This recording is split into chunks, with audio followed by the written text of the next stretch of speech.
Os irmãos, com a paz do Senhor Jesus, glória a Deus. Você que trouxe a Bíblia, livro de Jeremias, capítulo de número 20, verso de número 9. Então disse eu: não me lembrarei dele e não falarei mais no seu nome, mas isso foi no meu coração, como um fogo ardente, encerrado nos meus ossos. Estou fadigado de sofrer e não posso mais. Você se assente glorificando e bendizendo o nome do Senhor Jesus Cristo nessa noite. Glória a Deus. Irmãos, o texto que nós fizemos a leitura nessa noite, livro do profeta Jeremias, seu capítulo de número 20, vai falar de um momento difícil, a qual o profeta Jeremias ele está passando ministerialmente. Toda vez que Deus ele me concede a oportunidade para poder pregar a palavra, eu sempre uso dessa oportunidade para dizer que toda história ela tem um começo, toda história ela tem um meio e toda história ela tem um fim. Eu não acredito em uma história sem começo, eu também não acredito em uma história sem meio, e jamais eu vou acreditar em uma história sem fim. A nossa vida, ela está baseada dentro dessas três coisas: começo, meio e fim. Nós olharmos para o livro de Jeremias, nós vamos perceber que o seu nome significa o Senhor é enaltecido. Então todas as vezes que alguém pronuncia o nome Jeremias, eles estão dizendo: olha, através dele o Senhor está sendo enaltecido, glorificado, exaltado. Sabemos nós que o seu pai vai instruir, vai ensinar para Jeremias o dever sacerdotal dentro da casa do Senhor, aonde Jeremias ele vai aprender como ser um sacerdote, a função do sacerdote, o dever do sacerdote. Porém Deus vai olhar para Jeremias e vai olhar com um olhar diferente, porque enquanto seu pai está instruindo, ensinando ele o caminho sacerdotal, Deus ele vai falar com Jeremias no capítulo de número 1, em diante do verso 1, em diante Deus vai começar a falar com Jeremias. E se nós pararmos para ler livro de Jeremias capítulo 1, Deus vai olhar para ele e vai dizer: Jeremias, antes que te formasse no ventre de tua mãe, eu te conhecia. Percebe que Deus ele está tratando com Jeremias de uma forma tão poderosa, que Deus está falando que enxergou, que viu Jeremias aonde ninguém tinha um acesso. Hoje nós temos a tecnologia ao nosso favor, aonde quando a moça descobre que ela está grávida, está gestante, ela tem a opção de fazer a ultrassom 3D, ver a criança em movimentos reais. Mas naquele período a mulher carregava 9 meses a criança no seu ventre, e quando a criança nascesse, ela ia saber o sexo da criança que ela carregou no período de 9 meses. Porém Deus está olhando para Jeremias e está dizendo: olha, antes que você fosse formado no ventre da sua mãe, eu já te conhecia. Ou seja, Deus está olhando para ele e está dizendo: olha, eu já tinha escrito a tua história, eu já tinha escrito os teus passos, eu já tinha feito um plano para fazer na sua vida. Se nós lemos o livro de Efésios capítulo 1, versículo 4, Paulo está instruindo a igreja de Efésio dizendo: olha, como o Senhor vos elegeu nele, desde a fundação do mundo. Paulo está dizendo, antes de Deus dizer haja céus e haja terra, você já existia, você já estava dentro do plano e do projeto de Deus. Pode alguém se perguntar: mas William, Deus vai enxergar alguém dentro do ventre. Paulo disse para a igreja de Gálatas, no capítulo 1, versículo 15: mas quando aprouve o Senhor, que me escolheu, me separou, Ele me chamou desde o ventre da minha mãe, pela sua maravilhosa graça. Paulo estava dizendo: olha, ainda que eu não mereço, a graça de Deus me alcançou. Ainda que eu não sou digno, a graça de Deus me alcançou. Então nós não estamos aqui nessa noite porque somos bons ou porque somos merecedores. Nós só chegamos aqui na noite de hoje por causa da graça de Deus. Ai de nós se não fosse a graça de Deus para nos alcançar. Eu prego para alguém que não merecia estar sentado nessa cadeira. Eu mesmo que estou ministrando não merecia ter essa oportunidade, mas a graça de Deus olhou para mim e disse: é você que eu vou usar.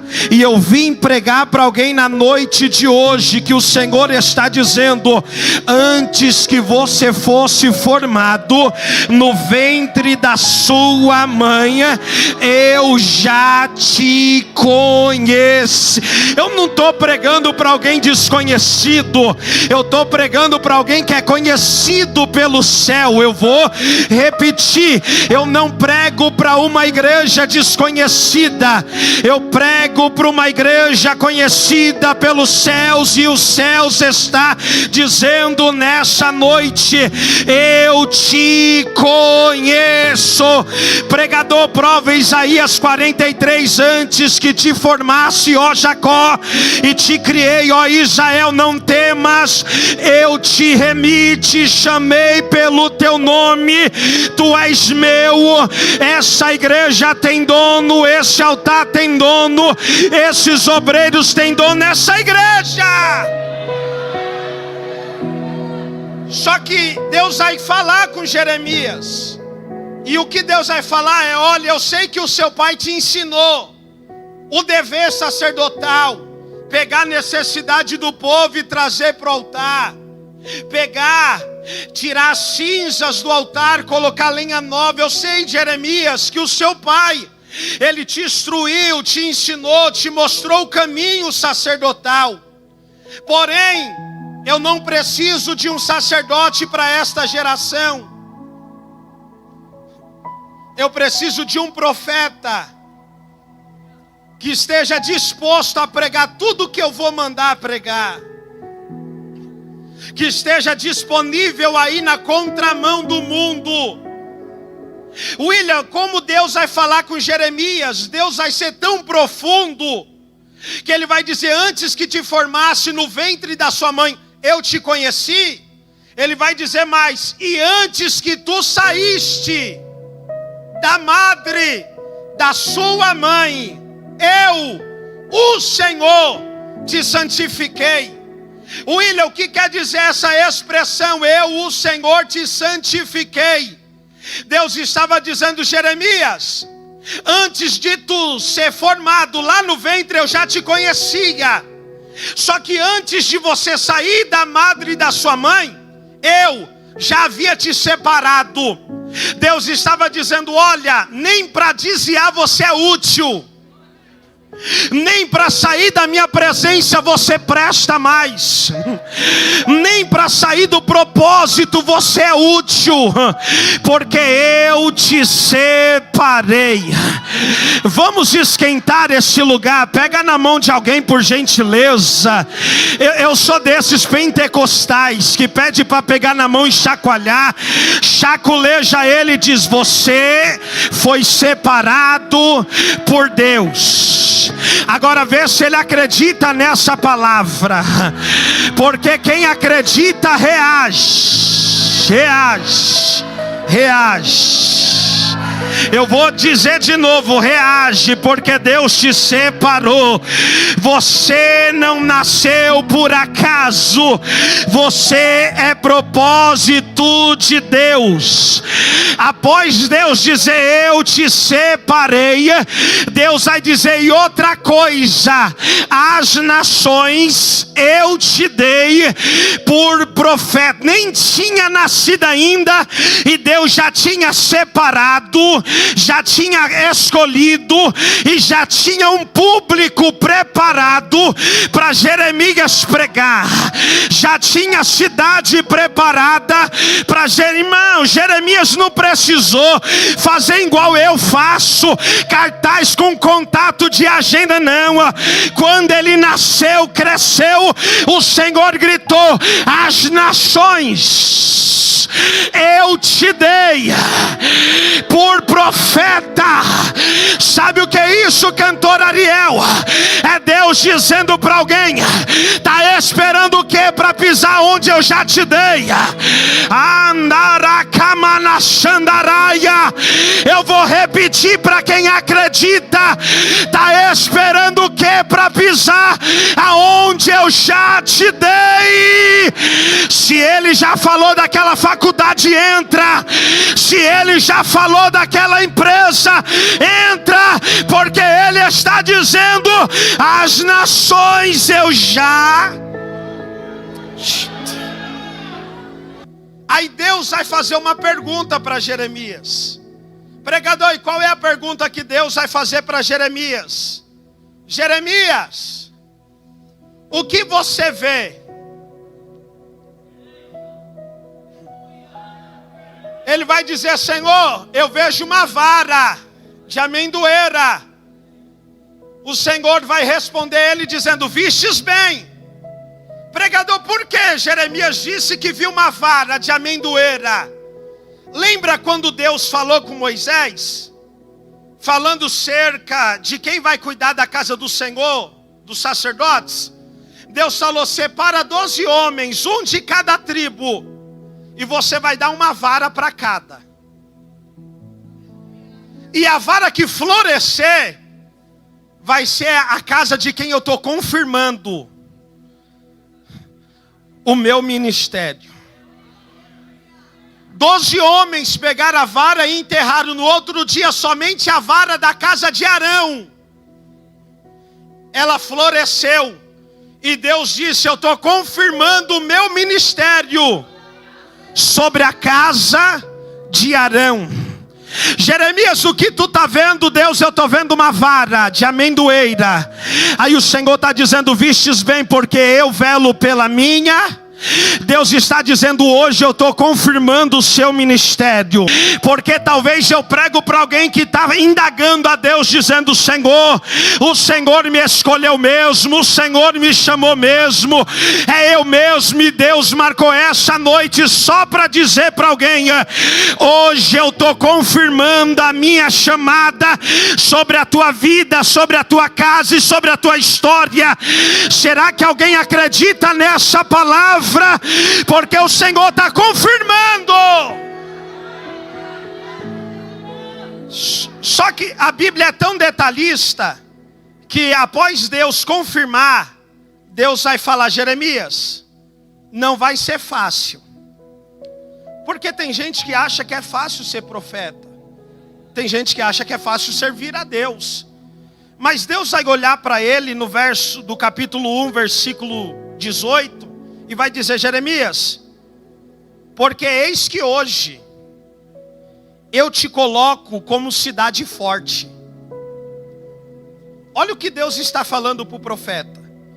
Além de eu te colocar como cidade forte, eu te coloco por coluna de ferro e por muros de bronze, e contra toda a terra, e contra os reis de Judá, e contra os seus príncipes, e contra os seus sacerdotes, e contra o povo da terra. Olha o que Deus está dizendo: Jeremias, está preparado? Porque a partir do momento que você aceitar o convite que eu vou te fazer, você vai ser perseguido.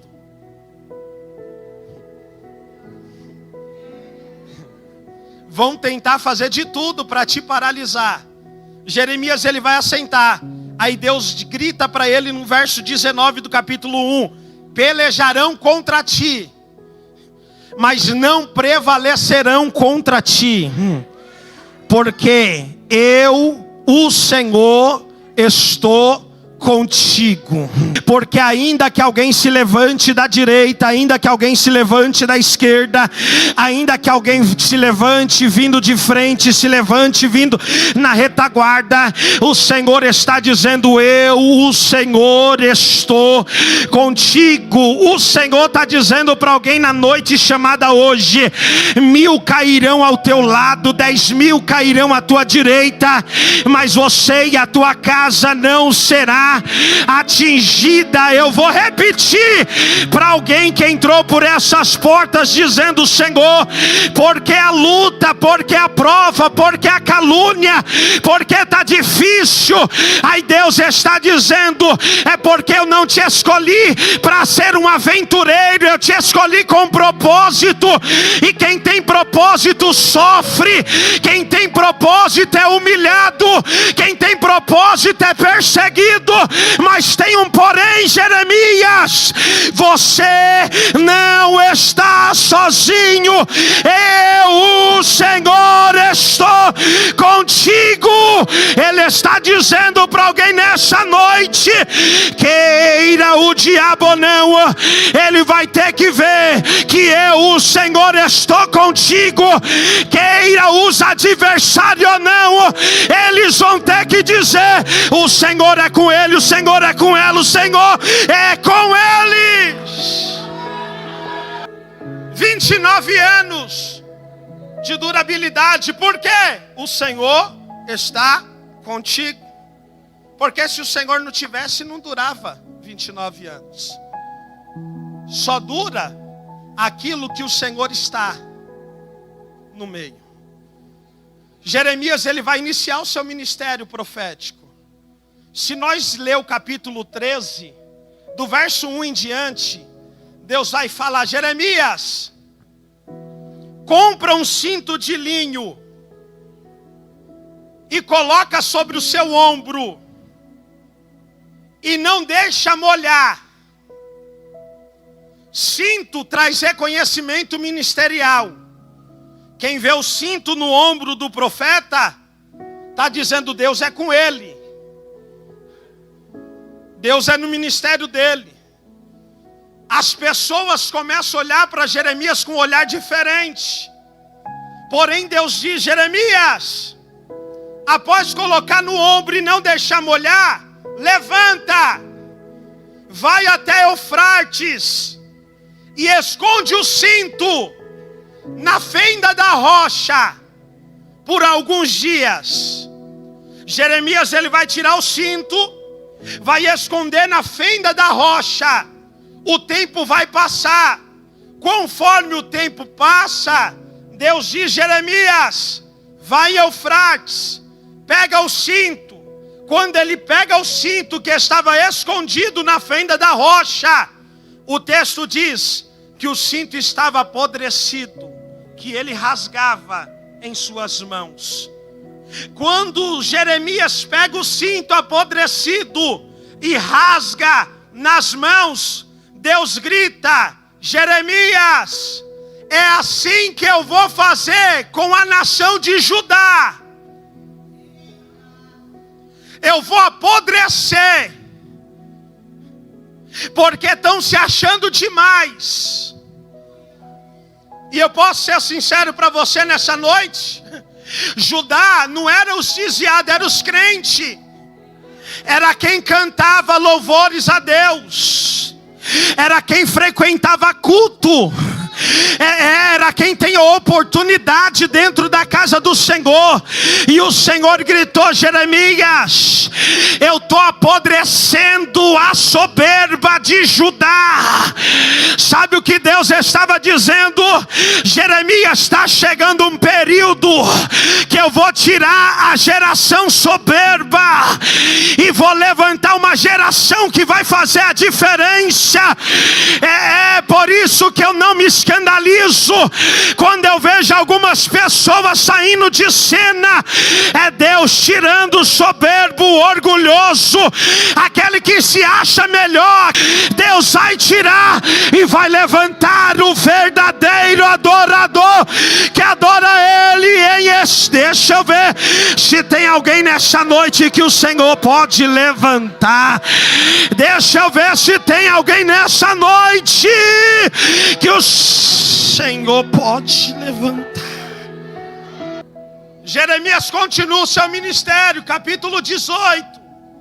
Deus vai dizer: Jeremias, levanta e desce à casa do oleiro, que lá eu farei você ouvir as minhas palavras. Para chegar na casa do oleiro precisa se posicionar, porque dá a entender que a casa do oleiro não é em cima, porque se fosse em cima Deus ia dizer: sobe na casa do oleiro. Deus olhou para o profeta e disse: desce na casa. Para chegar na olaria precisa descer.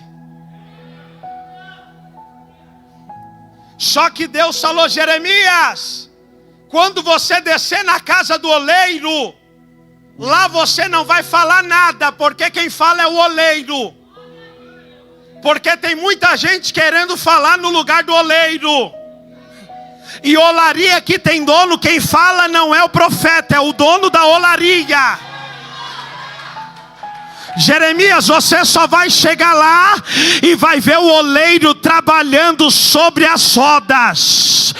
William, como é que é? Jeremias, você não vai falar nada, só observa o oleiro trabalhar. Aí quando Jeremias desce na casa do oleiro, ele vê o oleiro com o pé na roda e a mão no barro moldando o vaso. Só que aí de repente o texto vai dizer que o vaso se quebrou nas mãos do oleiro. Não foi o oleiro que agiu com brutalidade, com ignorância, não. Era o vaso que estava na mão do oleiro que se quebrou na mão do oleiro. Se esse copo se quebra aqui hoje, as irmãs vão varrer a igreja, vai pegar os cacos e vai jogar no fora. Se um vaso se quebra aqui hoje, vai varrer a igreja, pegar o vaso e jogar fora. Mas vaso quebrado na olaria que tem oleiro, o oleiro diz: vou fazer vaso novo. Aleluia.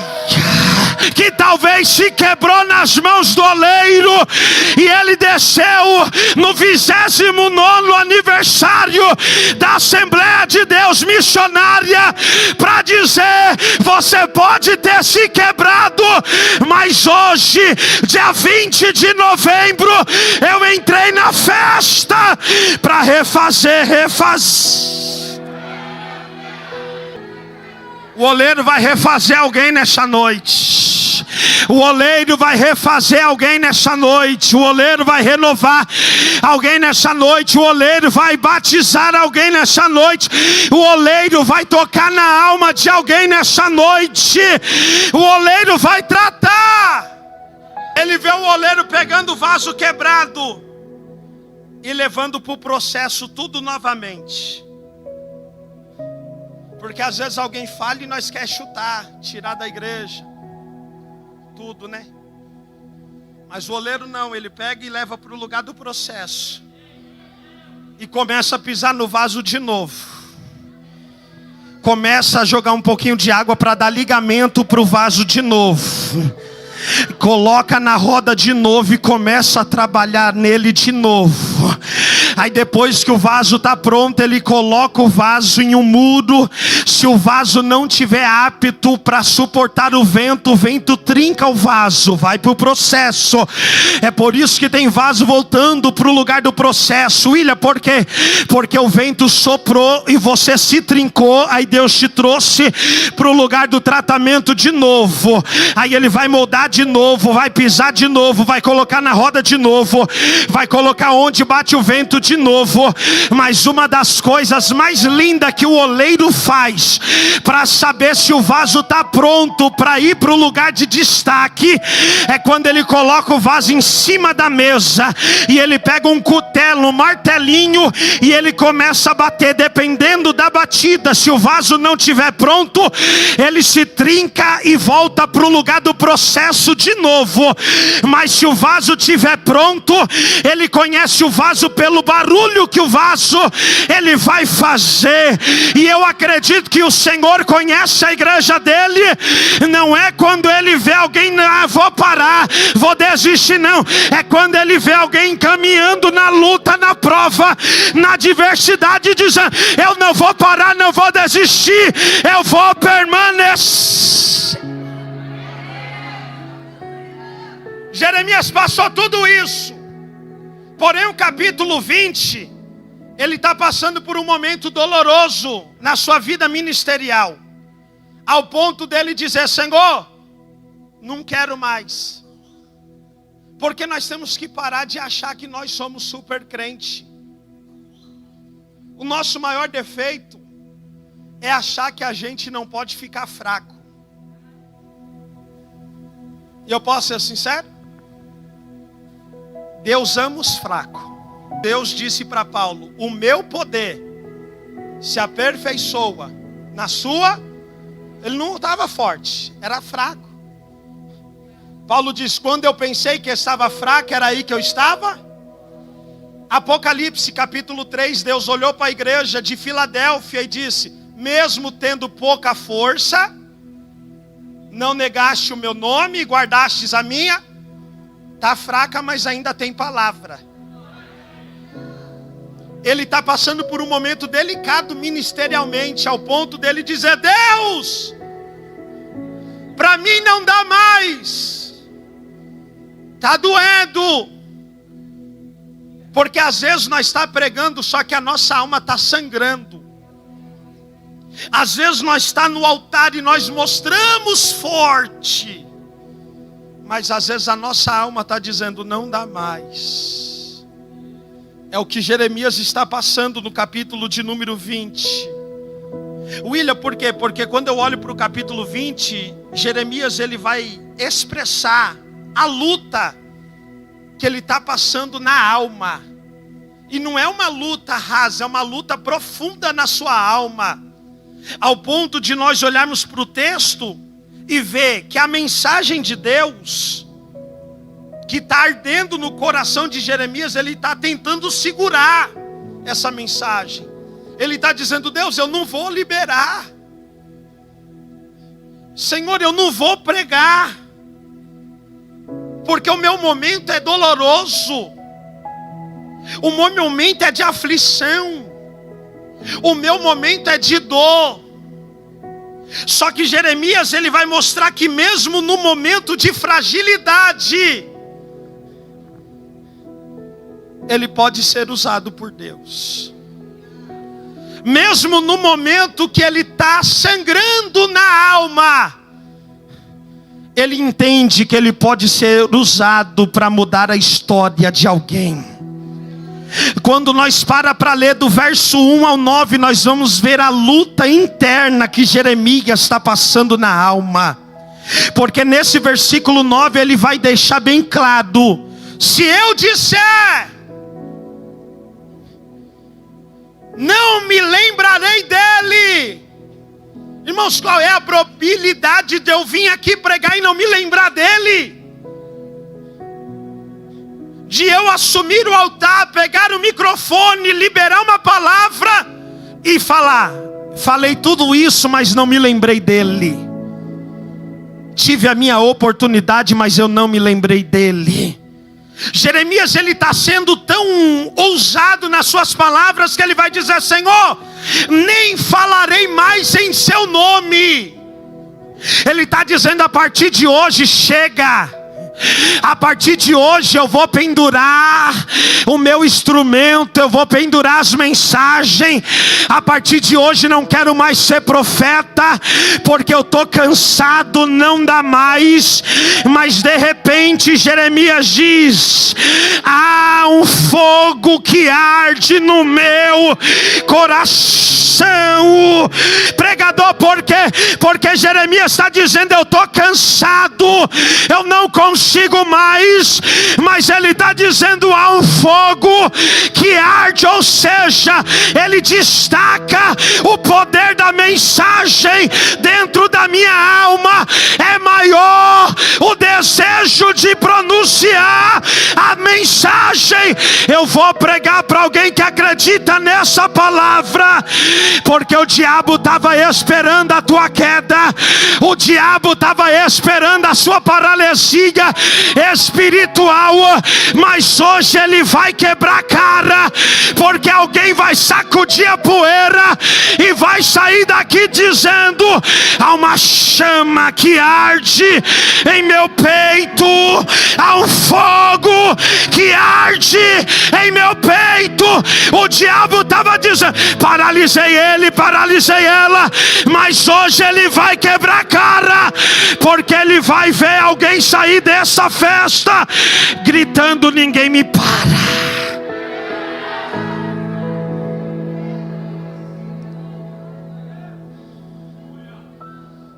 Olha a diferença entre nós e Jeremias, porque a primeira luta que vem nós quer parar, a primeira dificuldade que vem nós quer desistir, a primeira porta que se fecha nós diz: Deus, não quero mais.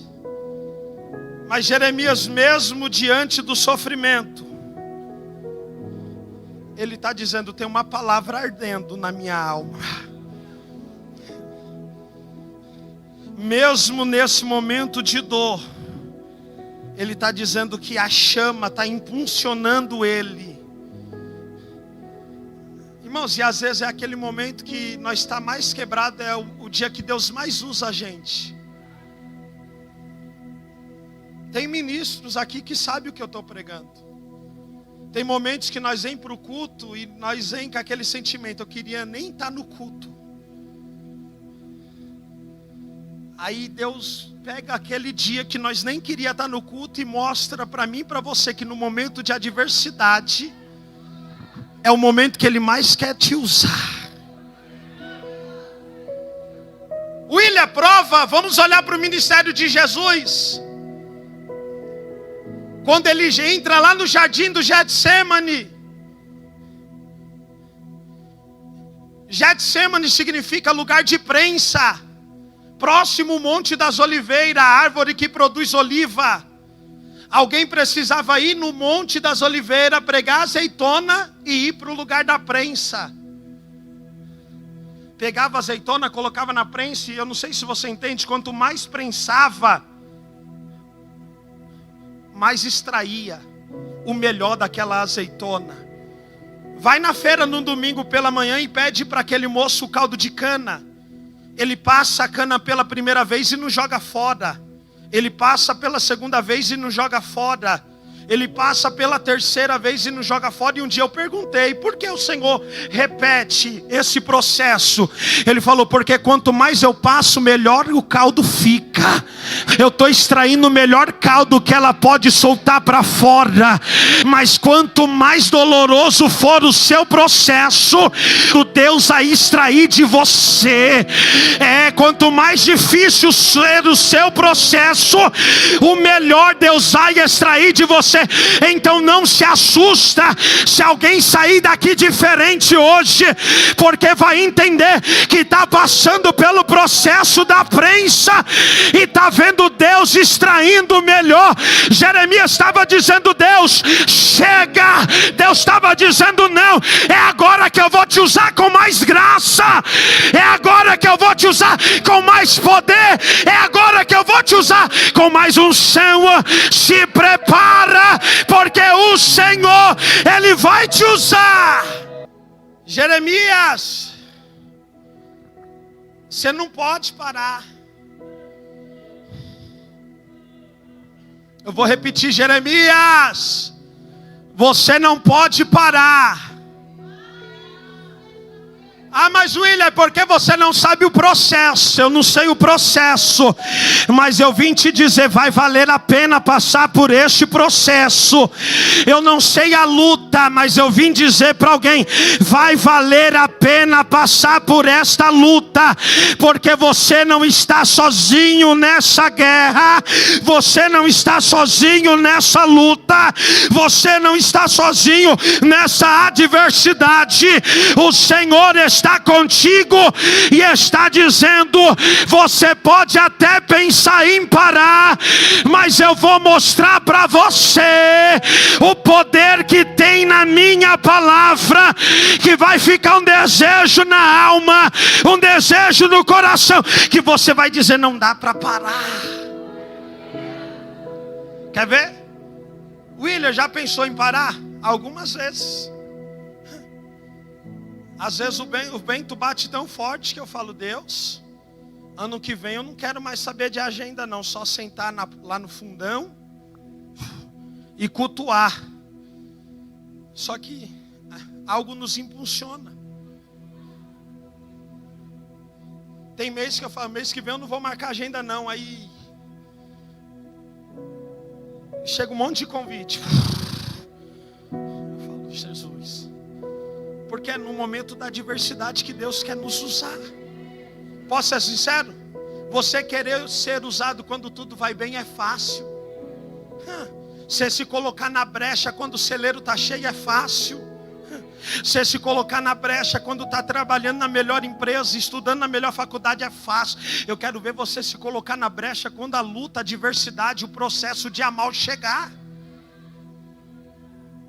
Jeremias, você não pode parar. Percebe que ele está dizendo, eu não pregarei mais, eu não falarei mais em teu nome, ou seja, chega. Só que aí ele disse, quando eu disse isso, foi como um fogo ao meu coração, ardeu, queimou. Eu até quis parar, mas a chama não deixou. Talvez nesses 29 anos o bispo e a bispa, quantas vezes talvez um olhou para o outro e disse, vamos fechar, não dá mais. Mas aí a chama do evangelho ardia no coração deles, dizendo, vocês não podem parar, vocês não podem fechar, vocês precisam continuar. Era o que Deus estava dizendo, Jeremias, eu não te chamei para parar, eu te chamei para continuar. Jeremias, a obra que eu tenho para a sua vida não vai parar nessa situação difícil, não vai parar nesse momento de crise, não vai parar nesse momento de dor.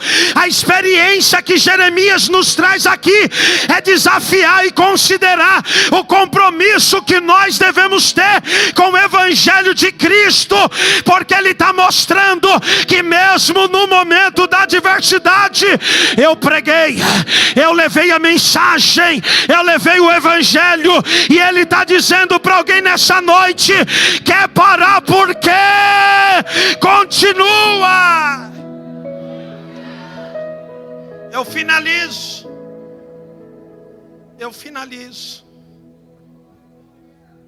Você precisa entender que o chamado, ele tem um preço. E seria tão bom, irmãos, falar que o preço do chamado era sorrir. Mas o chamado traz lágrimas. Nós choramos por causa da chamada, da mensagem. Mas ainda tem alguém que sente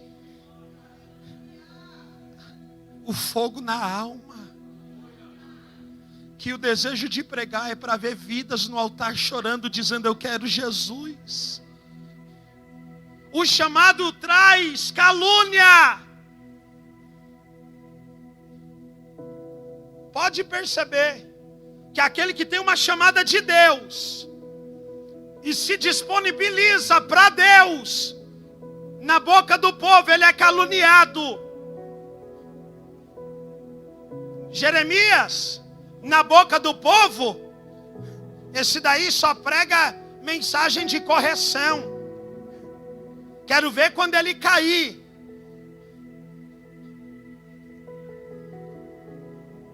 Jeremias é conhecido como o profeta das lamém.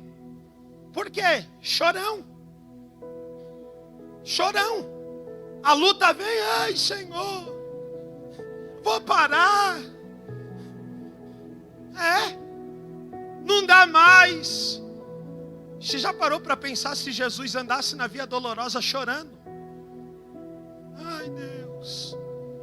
Se ele recebesse a coroa de espinho chorando. Jesus carregou a cruz. E ele disse, vai valer a pena.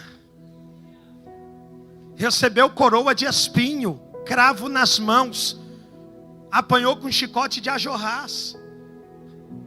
E ele disse, vai valer, e não chorou. Aí você chora porque a porta fecha, porque termina um relacionamento. O chamado traz lágrima, traz calúnia. O chamado traz desânimo. O chamado traz cansaço, solidão, desprezo. Mas o chamado também me faz buscar mais. O chamado me faz orar mais.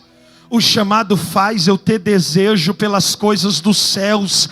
E eu vim pregar para alguém nessa noite, que você vai entender que vale a pena pagar o preço pela chamada que o Senhor te confiou. Hoje você não entende o porquê a luta, o porquê a calúnia, o porquê o desprezo, o porquê a solidão, o porquê o cansaço, o porquê cobranças, o porquê muita gente te criticando. Mas quando chegar naquele grande dia, você vai dizer, valeu a pena chorar, valeu a pena ser caluniado, valeu a pena passar pelo desânimo, valeu a pena passar pela solidão, valeu a pena passar pelo desprezo, valeu a pena passar pelas cobranças, valeu a pena passar pelas dúvidas, valeu a pena passar pelas percas, valeu a pena passar pelas traições, valeu a pena passar pelas perseguições, valeu a pena. Se eu cheguei aqui hoje, é porque eu passei, suportei o processo. Eu estou pregando para alguém que Deus está dando capacidade para suportar o processo.